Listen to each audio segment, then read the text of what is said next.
The signal arrived like a whisper dragged through fire. Across 17 light-years of contested deep space, a distress beacon punched through subspace interference, raw, unencrypted, screaming. Every alien monitoring station from the Velhari Collective to the Outer Syndicate picked it up simultaneously. It was messy. It was loud.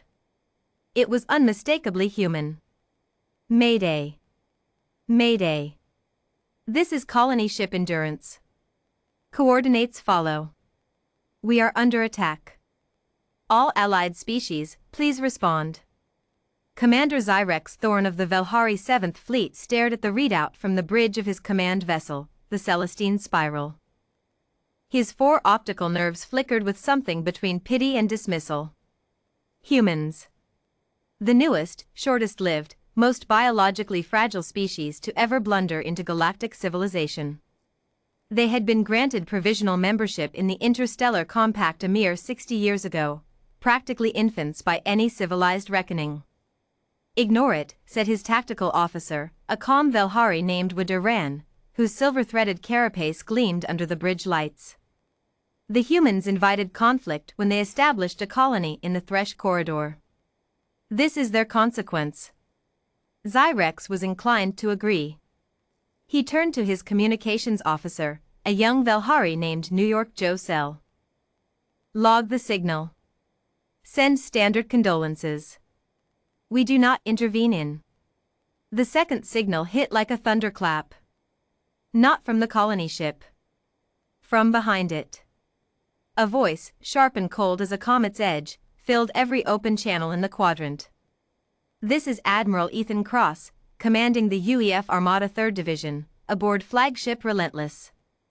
To all vessels in this sector, the colony ship Endurance is under our protection. Any hostile entity currently engaging her will stand down immediately or be considered a target of war. You have 30 seconds to comply. We do not issue this warning twice. Zyrex felt his secondary heart stutter. He had not seen it. None of his long-range sensors had seen it. One moment the space behind the Endurance was empty, and then it wasn't. 17 vessels, hulking in dark, dropped out of faster-than-light transit in a formation so tight it violated Velhari safety doctrines by a factor of 12. They should have collided. The gravitational interference alone should have shredded their hulls. Instead, they materialized in perfect battle array, weapons hot, shields up, already moving. How? Wadaran's voice cracked. How did they calculate that transit? No one on the bridge had an answer. The attacking force, a raider collective under a warlord named High Carvel, had outnumbered the Endurance 40-1. They were predators, scavengers, experienced harvesters of weak prey. They had targeted the human colony ship because humans were soft. Humans were new. Humans were easy. They had been catastrophically wrong.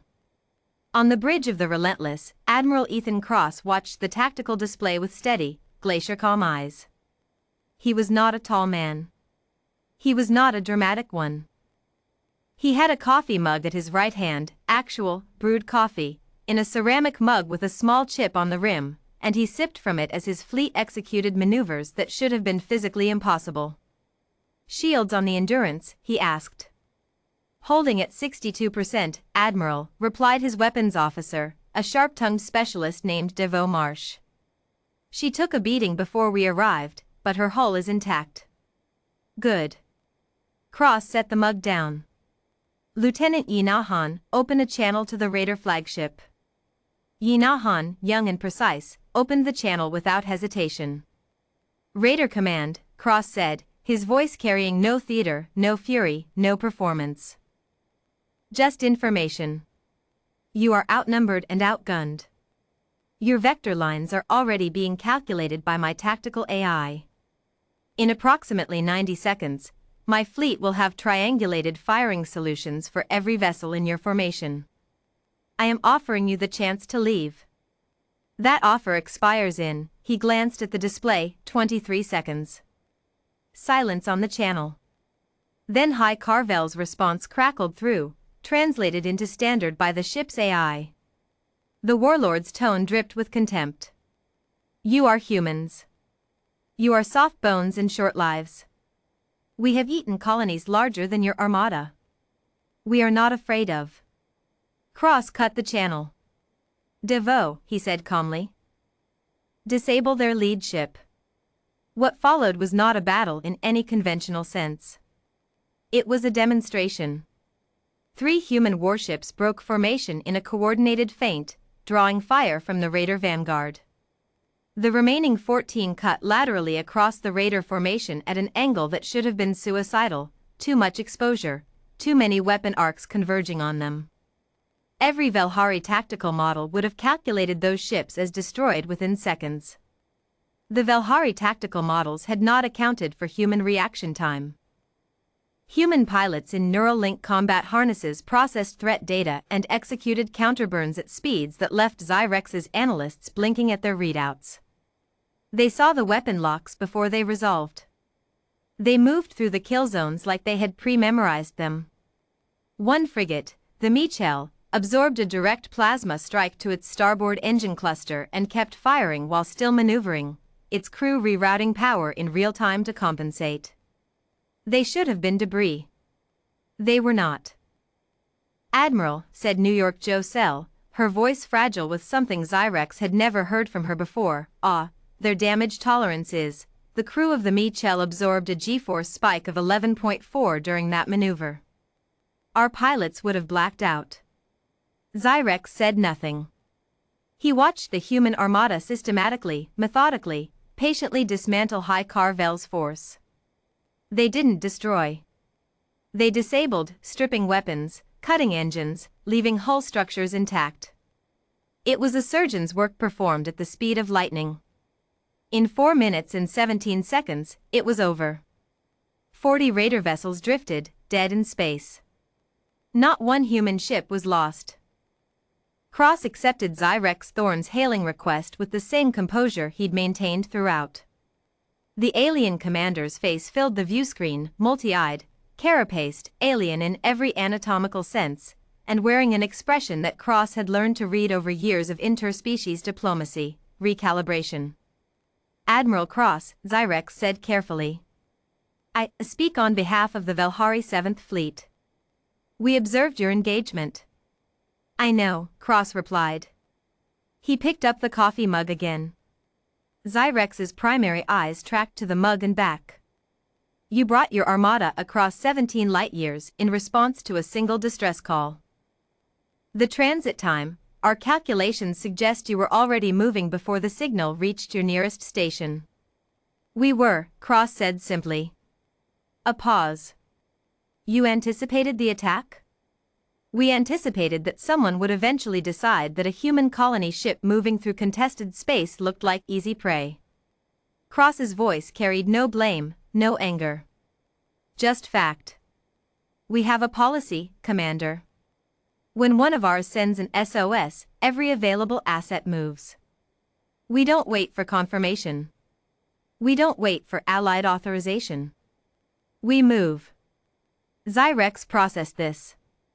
Your species has only been spacefaring for 63 years, yes. Cross nodded. We're new. We know that. A lot of species have made the mistake of thinking new means weak. He glanced briefly at the debris field where High Carvel's fleet now drifted. We try to correct that impression when it comes up. There was a long silence.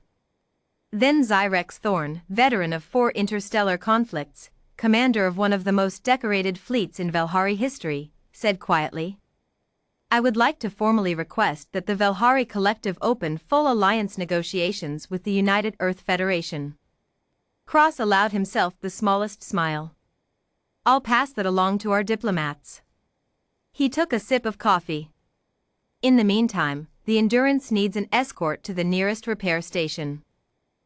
I'd appreciate your fleet's assistance. It was not a question. But it was courteous. Both of them understood the difference. Of course, Admiral, Xyrex said. Later, in the Velhari Collective's intelligence archives, a memo was flagged and filed by an analyst named Joe Hymel, who had spent the last 3 hours reviewing sensor footage from the engagement. The memo read: Revised Threat Assessment, Humans. Previous Classification, Provisional Member, Low Military Significance. Recommended New Classification, Deathworld Apex. Notes: Do not mistake brevity of spacefaring history for inexperience. Do not mistake biological fragility for tactical weakness. Do not, under any circumstances, threaten their civilians. They appear to have been waiting for someone to try. The memo was distributed to every fleet in the compact within the week. No one needed to ask why. Aboard the Relentless. Admiral Ethan Cross finished his coffee, set the mug down, and began drafting the after-action report. It was, he noted, a short one. No human casualties. No ships lost. 1 colony saved. He filed it under routine.